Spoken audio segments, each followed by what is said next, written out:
We'll ask Mr. Joe Wilkinson, please, to lead our prayer.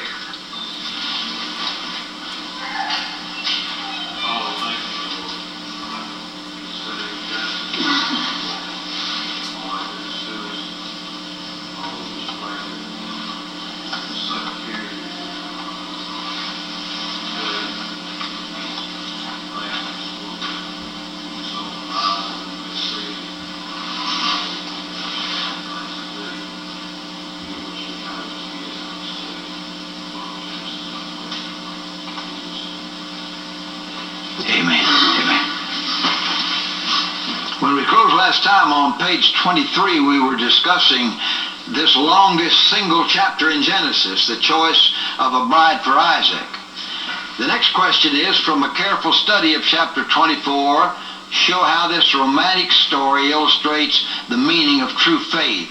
I like to call this life partner faith. Put a hyphen between the word life and the word partner. Life partner faith. Also might call it life choice faith. Faith for a life choice. You see, we need faith day by day. And then there are a few life choices that people in general need to make. And we need special faith for those life choices. Of course, one is for marriage. Another is for your education. You can be sure you're going to the right school. You can be sure you're being educated the way God wants you to be educated. Of course, today many Christians are concerned about this because many feel that they just don't know a school that really is giving what they want to have given to their young people. Many feel that way. But you see, God takes you right where you are. And you can be sure that you're getting the education that God wants you to have. Sometimes you may get part of it through a certain school, and then part of it through another arrangement. I know not too long before my dad died, I asked Dad if he had my education to do over again, how much of it would change. He was not for my going to Columbia Bible School at first, but he said, I wouldn't change Columbia Bible College. Said, your mother was right, I was wrong on that. I wouldn't change that. He said, I wouldn't change Dallas Seminary.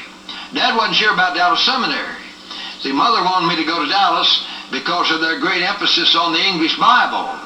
Well, when I went there, I found that it wasn't as much as I thought it might be. But regardless of that, Mother wanted me to go there, and I believe God chose it for me to go there. But Dad used to listen to Dr. Barnhouse from Philadelphia. Sunday afternoon, CBS carried him coast to coast from the pulpit in Philadelphia. And Dad liked him very much, so Dad wrote Barnhouse and asked him if he recommended, and Barnhouse sent back a very high recommendation for Dallas. See, on the human level, I owe my going to Dallas partly to Dr. Barnhouse. Well, that's interesting because I don't recommend Dr. Barnhouse. See, but God's sovereign, and I'm sure Dr. Barnhouse wouldn't recommend me, but wouldn't even know me, but God works in all those ways. But I went to King College, Dad's old school, for 1 year. And Dad said, I'd change that, son. I think I was selfish. I wanted you near home for that year. I wouldn't change that at all, because I didn't seem to get too much out of King College. But I went home every weekend and preached. And I was with Dr. King, my beloved pastor. And my training for that year was under King. It wasn't at King, it was under King. And oh, what a mighty man of God he was. And see, God has his own way of training you, but you can be sure that you're going to getting the education that God has for you right now at the present time. And then that's choice for marriage, choice for education, and then for your calling. What has God called you to do? I do despise the word career. I despise it. You plan your career. And you know, in the public schools, they say, now young people, decide right at the beginning what your career is going to be. I don't believe in a career. I believe in a calling. God's called me. The Bible doesn't use the word career. He speaks of the high calling of God in Christ Jesus. Oh, what a difference there is between those two things. And see, this is faith for a life choice, for the calling of God, for marriage, for education. Those are three of the special applications of it. Now, one blessing I get out of this is, it's a great illustration of something I think I've not emphasized it with you in the study of Genesis, but I'll give it to you a lot of times in other parts of the Bible, that God deals with you as and where you are. Now, if you think that through, you'll see that every word in that statement has only one syllable. God deals with you as and where you are. God doesn't deal with you as and where you ought to be, but He deals with you as and where you are to bring you to the place where you ought to be. Now, that's a great principle of Christian service. Oh, every preacher needs that. He's called in to help people, and sin complicates things. And one of the greatest illustrations of the fact sin complicates things is a marriage snarl, divorce, and all that kind of thing. Oh, your head just swims in things like that. And as a pastor, you say, well, what am I going to do? Well, remember, God deals with you as and where you are in order to bring you to the place where you ought to be. God doesn't deal with an ideal situation when He doesn't have an ideal situation with which to deal. And He never has an ideal situation with which to deal because sin complicates things. And He deals with me as and where I am. Oh, I just love to review nearly 80 years of my life. And all along the way, I'd see a lot of things I'd change, but it wouldn't change God's dealings with me. It wouldn't change one of those. God deals with you as and where you are. Now, here's the illustration of it. In those days, a man didn't propose to a woman and ask the woman to marry him, but the parents of the bridegroom proposed to the parents of the bride. How you like that? I asked a student one time, my students in class, I said, what do you think of that? A way of proposing. And one boy in the class spoke up and he said, I like that. I said, yeah, you rascal, you can't get any girl to say yes to you, so you have to get your parents to do the dirty work for you, see? And most folks wouldn't care for that. I tell you, I did my own proposing. I didn't want, my father had already gone to be with the Lord at the time, but my mother was there. I didn't want mother to do proposing for me. I want to do my own. But you see, you look back and you say, is that an ideal way to do it? A few might say yes, most people would say no, but there's no doubt about the fact that God led, because God dealt with them as and where they were. And you're going to have illustration of that over and over again. Well, I tell you, my whole life is just an illustration of this. God deals with you as and where you are to bring you to the place where you ought to be. All right, review just a moment. This is life partner faith. Faith for a life choice. And everybody needs that. I wonder, you don't need to raise your hands, but have any of you young folks ever begun to pray about the one you're to marry someday?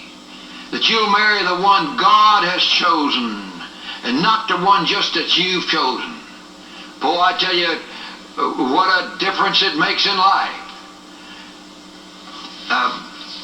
I'll tell you, a little secret here. From time to time, my wife would say to me, Hub, I think I'm selfish in marrying you.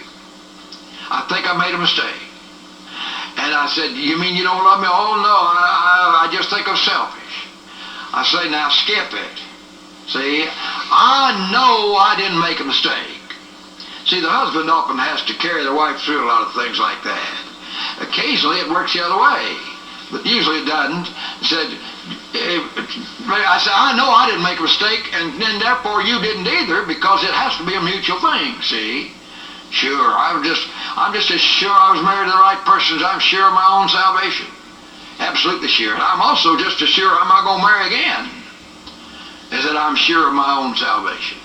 Others may marry again in the will of God. That's up to them, between them and the Lord, but not for me. I've had the one love affair. That's all I want. That's all I'll ever have.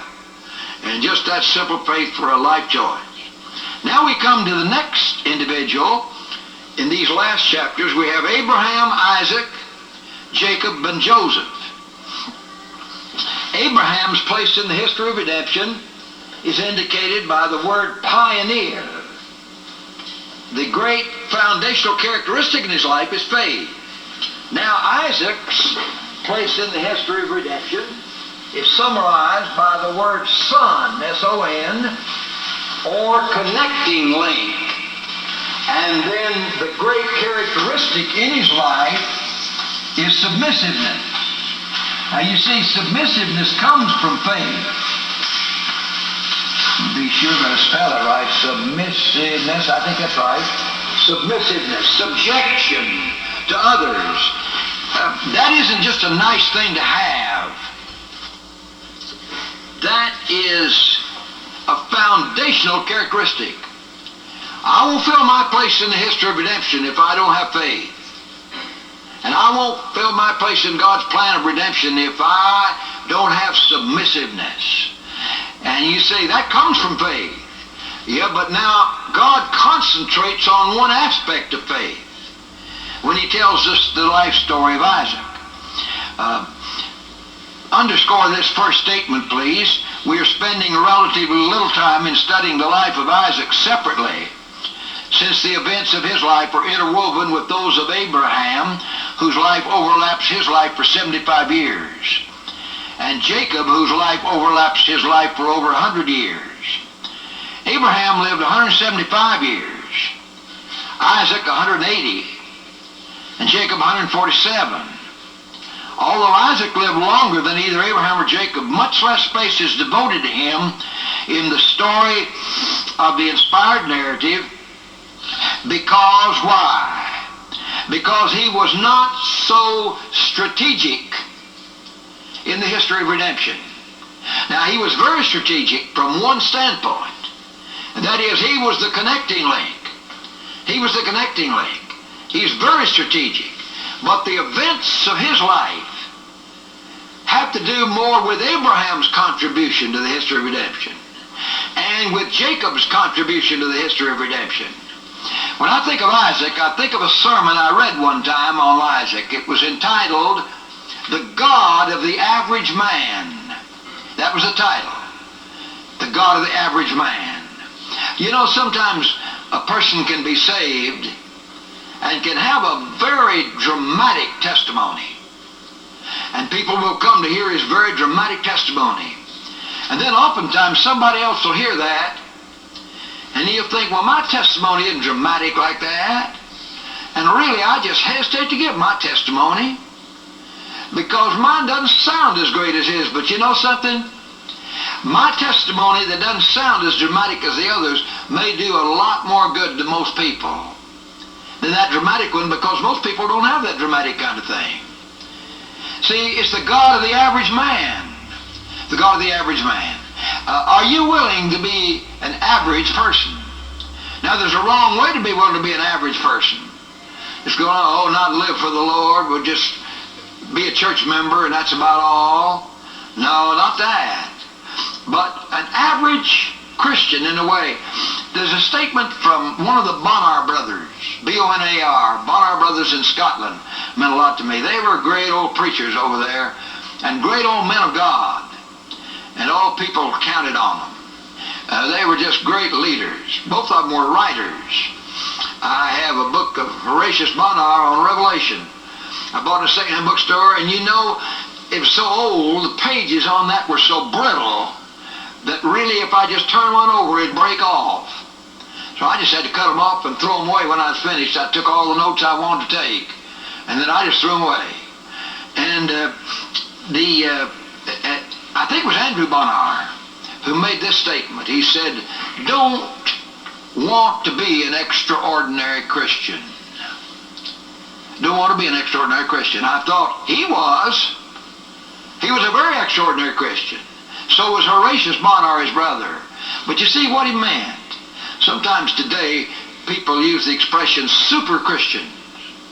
Somebody was speaking to me once of a certain school and said, in that school there are quite a lot of super Christians. That was his expression, super Christians. I call them spiritual hotshots. You know, don't try to be a spiritual hotshot. Super Christian. I don't want folks to think of me as a hotshot Christian and all. I'm just an old sinner saved by grace. And I love Jesus, and I want to be all for him, but anything good in me, he put it there, because I never would have put it there myself. And see, well, Andrew Bonar is a very extraordinary Christian, but that wasn't his goal, to try to be an extraordinary Christian. That's one thing I like about Isaac. He's just plain old stuff. Ordinary Christian. But oh, he was very important as the connecting link. Are you willing to be that kind, just a connecting link? See, your more famous ancestor, and your more famous descendant is the main one everybody talks about. Yeah, but you're the son of connecting link. And without you, there wouldn't be that link between this ancestor and this descendant. So that's his place in the history of redemption. He's the son, or the connecting link. Now the foundational characteristic which the Holy Spirit emphasizes in the life of Isaac. As we have it written on the board, it's submissiveness, subjection to others. And there are two great illustrations of Isaac's submissiveness. The first is his submissiveness to Abraham, his father, on Mount Moriah. We don't know exactly how old he was, but he was plenty old enough to resist. And you see, this was not only faith on Abraham's part when he took that knife and started to kill his son, but it was faith on Isaac's part. And young person, submissiveness to your mother or father is an all-important thing. Don't expect to be submissive to God if you aren't submissive to your parents. Now you say, well, that's certainly true of me, because my parents are Christians. But how about somebody who's not a Christian, whose parents are not Christians? Even then, there's to be the attitude of submissiveness. I mean, if somebody has a father who comes home drunk all the time, and that kind of thing, naturally, he couldn't submit to him the same way a child submits to his father, who's a Christian. Not the same way, but he still can have an attitude of submissiveness. An attitude of submissiveness. And I'm always a little wary when I hear some child criticizing his parents. My parents aren't Christians. They never go to church. They sometimes even fight my going to church. Well, I want to tell you, if you have an attitude of submissiveness towards your parents, you're not going to talk that out too much. You're going to talk to the Lord about that, but you're not going to talk that out too much. And I know up in Virginia, there's a fellow who talked to me about his brother. And it was when I was up there, and I talked to him about his brother when I was there recently. And he said, I'm just disturbed about my brother, because he calls my mother by her first name. And he said, I can just never get accustomed to that. Neither can I, brother. Neither can I. This attitude of submissiveness. First, Abraham. Well, you see, when he submitted to Abraham, he became a wonderful illustration of Romans 12, verse 1. Romans 12:1 says, I beseech you therefore, brethren, by the mercies of God, that ye present your bodies a living sacrifice, wholly acceptable unto God, which is your reasonable service. Well, you see, Isaac was presenting his body a living sacrifice to his father. Going to let his father kill him. But the reason he was doing it is because he had given his body a living sacrifice to the Lord. And because he'd given his body a living sacrifice to the Lord, he was submissive to his own father. Then the second great illustration of Isaac's submissiveness is his submissiveness to Abimelech. Abimelech. Now remember, Abimelech was the title of the Philistine kings. Not the name of one king of the Philistines, but the title. Like Pharaoh of Egypt. See, there were many pharaohs. There were many Abimelechs. The title meant my father the king. The reason I emphasize that again is that I used to read and I thought, well, that fellow Abimelech must have lived a long time. Because here he was in one person's life and here he is in another person's life. No, it wasn't the same Abimelech. It's the title of the Philistine kings. But, you know, the Philistines came, and this just sounds like a routine story, but oh, I tell you, it's a thrilling story when you get the meaning of it. The Philistines came after Isaac had dug his wells. They filled up his wells. Well, he didn't argue with them. Said, it's mine, I dug it. No, he just went on, dug another well, and they filled it up. They filled up, well, I don't know how many wells he had they filled up. But he didn't argue. He just let them go ahead. He went on and dug himself another well. Evidently, they got tired, and they just realized he'd dig some more wells, so they'd leave him alone. See? But that's submissiveness. Now, you see, Genesis 3:15 says that we as Christians, the seed of the woman, are in this great battle against the seed of the serpent. But somebody might think, yeah, the way to go into it is to keep your fist doubled up all the time. And you know, some of us as fundamentalists are in that. I'm a fundamentalist. I'd rather call myself a vigorous fundamentalist than a fighting fundamentalist.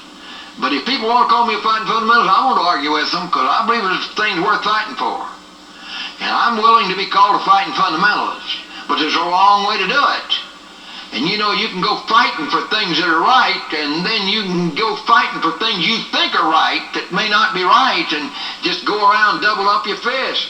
No, nobody's a true fundamentalist if he doesn't have submissiveness in his life. He's submissive to the Lord, and he's submissive to his enemies. You say, we're to love our enemies. Yeah, we're to be submissive to them.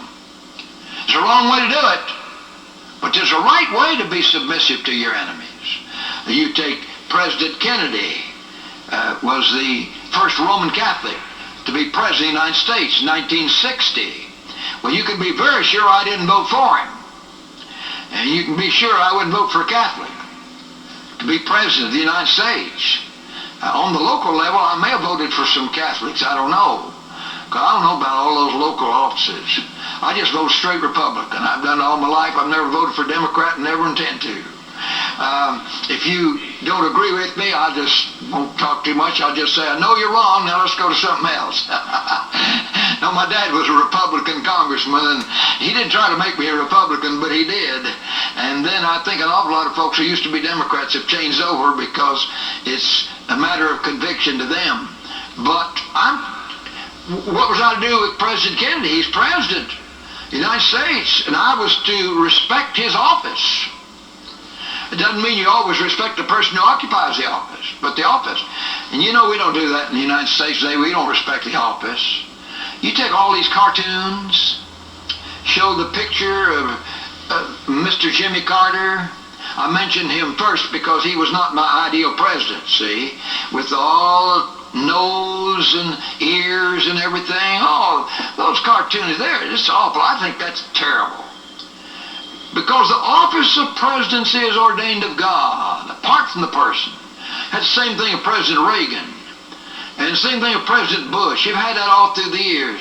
These cartoonists, they make a lot of money out of that kind of thing. Some folks don't object. I object in my own heart.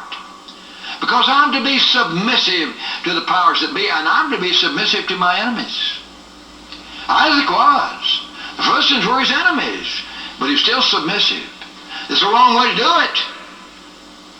Sometimes you just need to stand up and take a stand on something. But in things like this that are personal, he didn't take a stand, just went on and dug another well. Dug another well. See, that's the way we're to fill our place in God's plan of redemption. Not by going around doubling up our fists all the time, but by submissiveness. And I do believe that in the fundamentalist movement as a whole, there is a great need for more submissiveness. There is a great need for more submissiveness.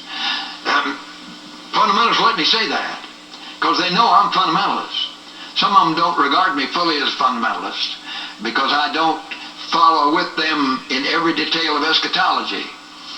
And like my friend George Dollar is a fighting fundamentalist, and he doesn't call me fundamentalist. I'm very fond of George. Dear George, he really needs our prayers. But he says, I stand for militant orthodoxy. See, not fundamentalism, but militant orthodoxy. Well, I believe there's a place to fight, but there must be submissiveness in my life. Submissiveness, you know. If there isn't, you'll never fill your place in God's plan of redemption.